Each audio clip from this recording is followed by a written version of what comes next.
بسم اللہ الرحمن الرحیم ویورز، آج ہم کھانا کھانے سے پہلے کی اور بعد کی دعا پڑھیں گے۔ کھانا کھانے سے پہلے کی دعا۔ بسم اللہ الرحمن الرحیم۔ ترجمہ: اللہ کے نام سے شروع جو بڑا مہربان نہایت رحم والا ہے۔ کھانے کے بعد کی دعا۔ الحمد للہ الذی اطعمنا وسقانا وجعلنا من المسلمین۔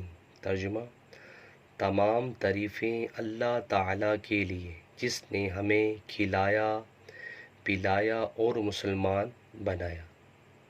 ویورز، ویڈیو کو آگے شیئر کریں اور کمنٹس باکس میں اپنی قیمتی رائے کا ضرور اظہار کیجیے، اور اس طرح کے اسلامک ویڈیو کے لیے میرے چینل کو سبسکرائب کرنا مت بھولیے۔ جزاک اللہ۔ السلام علیکم ورحمۃ اللہ وبرکاتہ۔